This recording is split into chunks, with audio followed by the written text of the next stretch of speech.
led to another, and before she knew it, they had crossed a line that could never be uncrossed.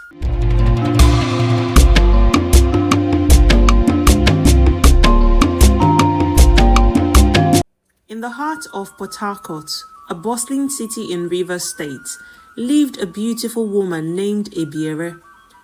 Ebiere was known throughout her community for her kindness and dedication as a primary school teacher. Ebiere faced each challenge with a bright smile and an unshakable spirit. Her life had not always been easy, but she was a beacon of hope and resilience. Years ago, Ebiere had a brief but passionate relationship with a man named Ibiba. They met at a local festival where the air was filled with music, laughter, and the scent of roasted plantains. Ibiba was charming and attentive, sweeping Ebiere off her feet with his infectious energy and genuine interest in her dreams and aspirations. Their love was intense but short-lived, burning brightly for a moment before fading into memories. Despite their deep connection, Ibiba had to leave Port Harcourt for a job opportunity in Lagos, promising to return soon. He left Ebiere with hope, but as weeks turned into months, his visits became infrequent, and eventually they stopped altogether. The distance and pressures of his new life drew him away, leaving Ebiere to face the heartbreak alone. From this union, Ebiere had a son named Timi. Ibiba left shortly after Timi was born, and although Ebiere wrote to him, she never received a response. Determined to provide a good life for her son, Ebiere poured all her love and her strength into raising Timi. She had tried reaching Ibiba several times through calls, messages, and even letters to inform him she was pregnant, and she repeated the same when she had Timi. But she never received any acknowledgements. She couldn't even tell whether Ibiba was alive or not. She didn't really know much about him, his family, or where he lived, so there was no other way she could have reached him. Apparently, if Ibiba was alive, he didn't even know he had a son somewhere. Ebiere's best friend, Boma, stepped in to help her through those difficult times.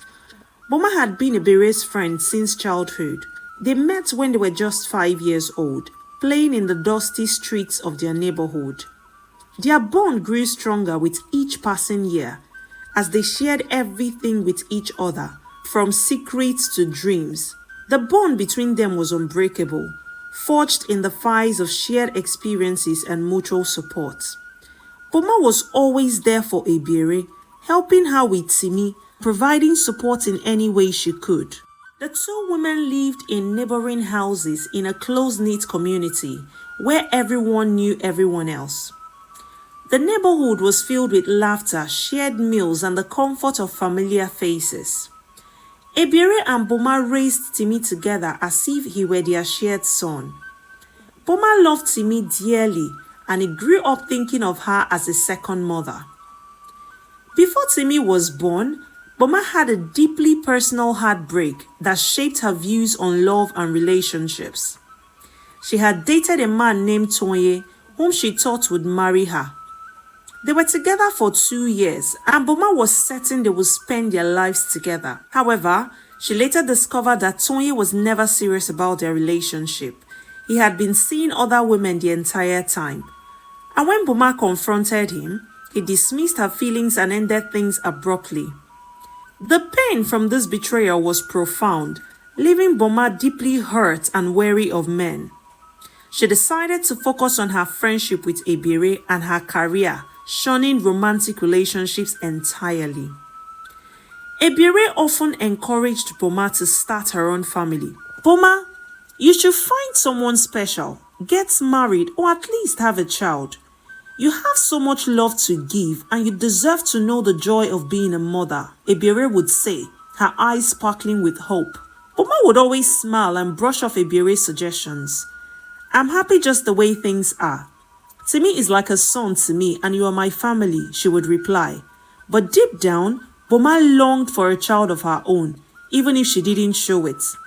She often watched Timi with a mixture of love and a quiet yearning, wondering if she would ever have a child to call her own. One evening, as the sun set over the city, casting a golden glow over everything, Ebere and Boma sat in Ebere's backyard, watching Timi play with the neighborhood children. The sound of laughter filled the air, a reminder of simpler times. Ebere, I've been thinking about what you said. Maybe it's time I did something for myself. I'm not getting any younger, Boma said quietly, her voice barely audible over the children's laughter. Ebere's eyes lit up. Oh, Boma, that's wonderful news. You deserve to be happy and have a family of your own. If there's anything I can do to help, you know I'm here for you, she said, her excitement palpable. Boma smiled and nodded. Thank you, Ebere. I'll let you know. Months passed and life continued as usual in Port Harcourt. The rains came filling the air with a scent of wet earth. Then one day, Boma came to Ebere with surprising news. Ebere, I'm pregnant, she said, her eyes filled with bold joy and uncertainty. Ebere was overjoyed. She hugged Boma tightly, tears of happiness streaming down her face. This is wonderful news, Boma. I'm so happy for you. Who is the father? Boma hesitated, her eyes daring away. It's a complicated situation, Ebere. I'm not ready to talk about it yet, she replied, her voice tinged with nervousness. Ebere respected Boma's privacy and didn't press for more information. She was just happy that her friend was going to experience the joys of motherhood. As Boma's pregnancy progressed, Ebere was by her side every step of the way, just as Boma had been there for her when Timi was born. They spent countless hours preparing for the baby, shopping for clothes and discussing names. But there was a secret Boma was hiding, one that threatened to shatter their friendship and the peaceful life they had built. Timi, now 19 years old, had been harboring feelings for Boma. His youthful infatuation had grown into something deeper, and he was struggling to keep it hidden. His thought was consumed with her, and he found it increasingly difficult to act normal around her. One day, when Timi returned from the university for a short visit, he decided to confide in his friend Nina. They were sitting on the porch of his house, watching the sunset, the sky ablaze with colors of orange and pink. Nina, there is something I need to tell you, Timi began, his voice trembling, a mixture of fear and relief coursing through him. What is it, Timi? Nina asked, seeing the seriousness in his tone. She turned to face him, her expression filled with concern. I'm in love with Boma, he said, looking down at his hands, unable to meet her eyes. I know it's wrong, but I can't help how I feel. Nina was shocked. Boma? But she's like a mother to you, Timi. You can't be serious, she replied, her voice filled with disbelief. Timi sighed deeply. I wish I wasn't, but I am. I've tried to fight it, but my feelings for her are real, his voice breaking with emotion. Nina didn't know what to say. She knew how much Timi cared for Boma, but this was a complicated situation. You need to be careful, Timi. If your mother finds out, it could ruin everything. Timi nodded. I know, but I can't keep this inside any longer. I have to tell Boma how I feel, he said, his resolve strengthening. When Timi finally confessed his feelings to Boma, she was horrified. They were alone in her living room, the silence between them heavy with tension. Timi, this is wrong, she said sternly, her voice shaking. I am like a mother to you. We cannot have this kind of relationship. Timi's eyes filled with tears. But I love you, Boma. I can't help how I feel, he said, his heart breaking. Boma was torn. She cared deeply for Timi, but she knew that this relationship was forbidden. Timi, you have to let this go. If you don't, I will have to tell Ebere, she threatened, hoping to deter him. Timi's heart sank. Please, Boma, don't tell her.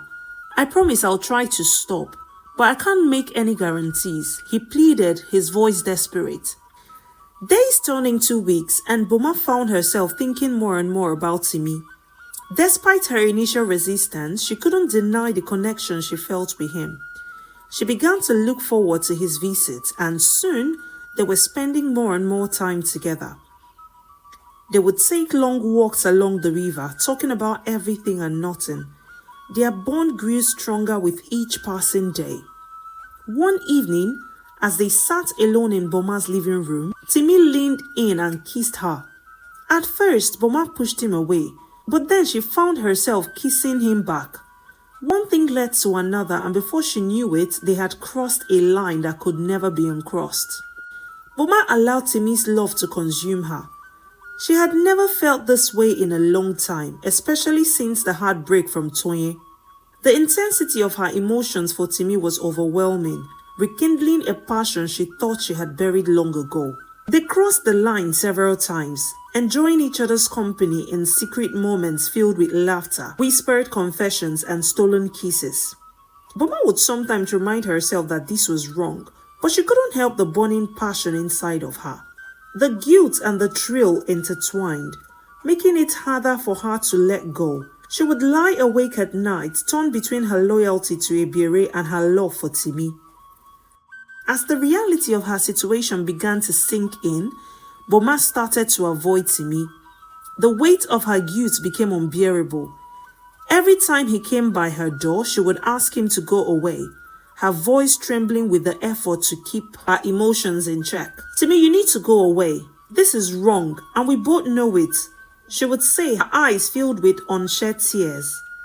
Timi, though young, was sure of his feelings for Boma. He couldn't understand why she was pushing him away now, after everything they had shared. "Boma, I love you. I want to be with you. Why can't we just be together?" He pleaded, his heart aching. Boma felt the age difference between them like a chasm. "Timi, you're just a boy. I'm much older than you. This isn't right," she said, her voice breaking. But in her heart, she knew that the age was not only the barrier. It was her friendship with Ebiere that made the situation impossible. Days turned into weeks, and Boma's belly began to show. Ebiere noticed her friend's growing bump and asked about the father, but Boma remained tight-lipped. The guilt gnawed at her, making her avoid both Timi and Ebiere as much as possible. Timi, determined not to lose Boma and to reach out to her repeatedly, he would send her messages, call her, and even leave letters at the door. "Boma, I need to talk to you. Please don't shut me out." One letter read, the ink smudged with tears. Boma finally agreed to see Timi, and again, she couldn't deny how much in love he made her feel. Timi assured Boma he wants to be with her forever if she agreed, and asked Boma that they needed to come clean to Ebiere, his mother. Boma was terrified. "Timi, if we tell her, it will destroy her. She will never forgive us," she argued, her voice trembling. "We can't keep the secret forever," Timi insisted. "It's not fair to her, and it's not fair to our child." Boma was silent, tears streaming down her face. She knew Timi was right, but the thought of facing Ebiere with the truth was unbearable. "I know, but I can't lose her, Timi. She's my best friend," she whispered. Timi took Boma's hands in his, his eyes filled with determination. "Boma, I promise you we'll get through this together. I won't abandon you or the child. I love you, and I'll marry you if that's what it takes. But we need to be honest with her. It's the only way."